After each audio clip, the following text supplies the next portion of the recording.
Hello friends, ये मेरा first video है हमारे यूट्यूब चैनल द इनविजुअल पे।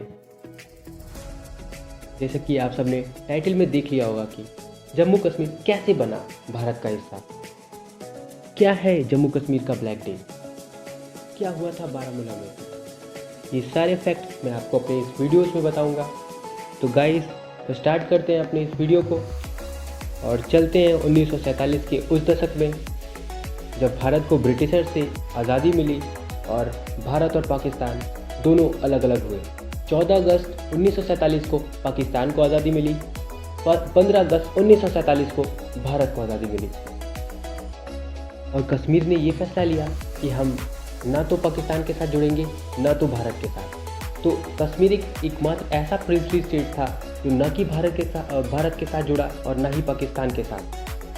मगर मोहम्मद अली जिन्ना को ये भरोसा था कि कश्मीर की जो जनता है वो पाकिस्तान के साथ जुड़ना चाहती है। तो मोहम्मद अली जिन्ना ने अपने ही सेना के अकबर खान, जो वहाँ के वज़ीर आज़म थे, अकबर खान को ये जिम्मा सौंपा कि आप एक आज़ाद कश्मीर फौज बनाइए, उसको तैयार करिए और उसमें पाकिस्तानी आर्मी के साथ, लेकिन पाकिस्तानी आर्मी असैन्य वेशभूषा में जाएगी वहाँ पे। तो मोहम्मद अली जिन्ना के ऑर्डर पे अकबर खान ने आज़ाद कश्मीर फौज को तैयार किया और करीब 10,000 पाकिस्तानी सैनिकों को असैन्य वेशभूषा में ट्रकों में कश्मीर की तरफ रवाना किया गया।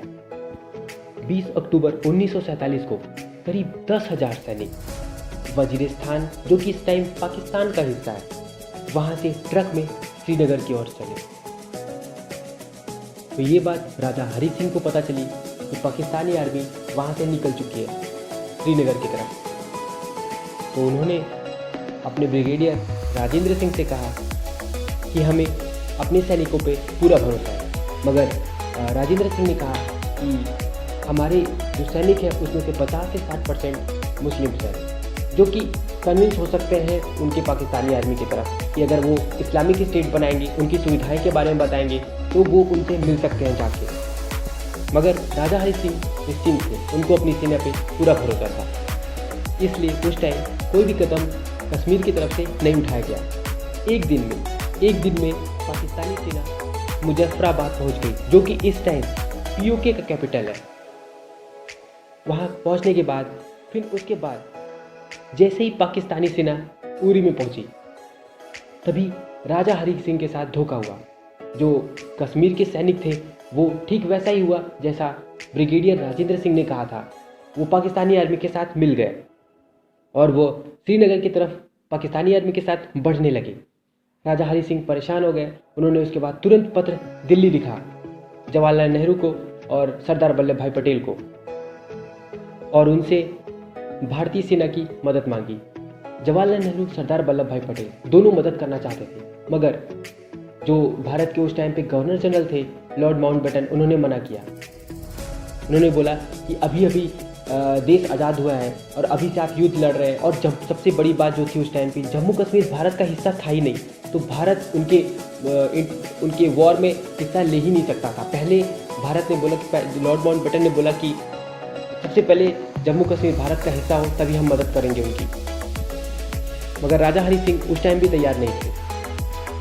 वीपी मेनन एक पत्र लेके गए जिसको हम इंस्ट्रूमेंट ऑफ एक्सेशन भी कहते हैं, मगर राजा हरी सिंह उस टाइम तैयार नहीं थे।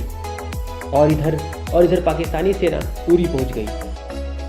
उरी में एक मात्र ऐसा पुल था, वो अकेला पुल था जो रास्ता श्रीनगर जाने का था। राजेंद्र सिंह ने इसी पुल को ध्वस्त कर दिया।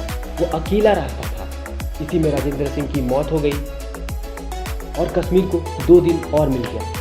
अगर ये पुल ध्वस्त नहीं होता तो आज कश्मीर पे इतना विवाद होता ही नहीं। कश्मीर कब का पाकिस्तान का हिस्सा बन चुका होता। मगर 2 दिन के बाद उरी को पार कर 25 अक्टूबर को बारामूला पहुंच गए।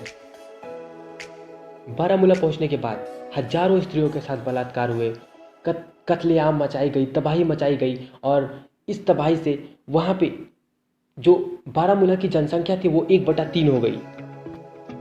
बारामूला की इस घटना को याद करके आज भी वहाँ के लोग दहल जाते हैं। अब पाकिस्तानी सेना बारामूला पहुंच चुकी थी।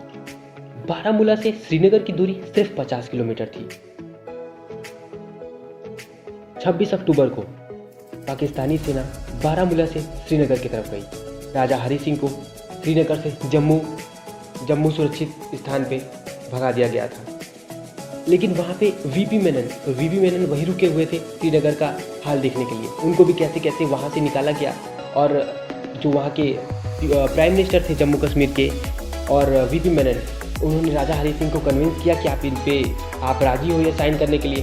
तो वो इंस्ट्रूमेंट ऑफ एक्सेशन पे साइन किए राजा हरी सिंह, और वो वहाँ से वीपी मेनन और जो वहाँ के प्राइम मिनिस्टर थे वहाँ के, उन्होंने राजा हरी सिंह को कन्विंस करके साइन कराया और वीपी मेनन वहाँ से दिल्ली रवाना हुए। और ये इंस्ट्रूमेंट ऑफ एक्सेशन, इसमें जवाहरलाल नेहरू का भी साइन चाहिए था और लॉर्ड माउंटबेटन का भी। तो जवाहरलाल नेहरू ने इसमें साइन किया, लेकिन लॉर्ड माउंटबेटन वहाँ पे साइन नहीं कर रहे थे। उन्होंने बोला कि युद्ध ठीक नहीं है, मगर जवाहरलाल नेहरू और सरदार वल्लभ भाई पटेल, उन्होंने उनकी बात नहीं मानी और उन्होंने लॉर्ड माउंटबेटन को कन्विंस किया, फोर्सली कन्विंस किया कि नहीं आप साइन करिए। लॉर्ड माउंटबेटन ने वहाँ पे साइन किया और 27 अक्टूबर सुबह में भारतीय सेना उड़ान भरी श्रीनगर की तरफ जाने के लिए। और भारतीय सेना ने वहाँ पर जम्मू कश्मीर को आज़ाद कराया और इसी इंस्ट्रूमेंट ऑफ एक्सेशन के जरिए भारत का हिस्सा बना जम्मू और कश्मीर। और इसमें सबसे बड़ा योगदान शेख अब्दुल्ला का भी था, जो उस टाइम राजा हरी सिंह जब राजा थे, राजा का कार्यकाल जब संभाला था, तो उन्होंने इनको जेल में डाला था शेख अब्दुल्ला को, क्योंकि ये राजशाही के बिल्कुल खिलाफ थे। इन्हें राजशाही पसंद नहीं थी शेख अब्दुल्ला को, तो इनको जेल में डाला गया था। बट नेहरू के चलते इन्हें जेल से निकाला गया। तो इन्होंने काफ़ी, जो भारतीय सेना वहाँ पहुँची थी तो उनके लिए उनका स्वागत किया। तो उन्हीं के चलते भारतीय सेना वहाँ तक अच्छे से, क्योंकि जम्मू कश्मीर की जो जनता थी, जम्मू कश्मीर की जनता, उनको कन्विंस किया सबसे ज़्यादा शेख अब्दुल्ला ने, और भारतीय सेना ने वहाँ पे पाकिस्तानी आर्मी को वहाँ से बाहर निकाला। और लेकिन 1/3 हिस्सा POK जिसे हम कहते हैं, वो पाकिस्तान के पास चला गया। क्यों? क्योंकि पाकिस्तानी आर्मी ने वहाँ पे कब्जा कर रखा था और भारतीय आर्मी ने यहाँ पे करीब 66% हिस्सा वहाँ से पूरा बचा लिया था जम्मू कश्मीर का, जो कि इस टाइम भारत के पास है, और POK जो है वो पाकिस्तान के पास है। तो 33% हिस्सा पाकिस्तान के पास है और 66% हिस्सा भारत के पास है। और उसी पत्र इंस्ट्रूमेंट ऑफ एक्सेशन के जरिए जम्मू कश्मीर जो था वो भारत का हिस्सा बना। और बारामूला की उस घटना को black day of Jammu and Kashmir कहा गया। और जो ये पूरी घटना थी, इसको पाकिस्तान ने UN के सामने माना था। तो गाइस, कैसा लगा आपको ये वीडियो? अगर आपको ये वीडियो अच्छा लगा है तो लाइक करिए, सब्सक्राइब करिए, कमेंट करिए और बेल आइकन को दबाना मत भूलिएगा। Thank you guys. अब मिलते हैं हम आपको अगले वीडियो में।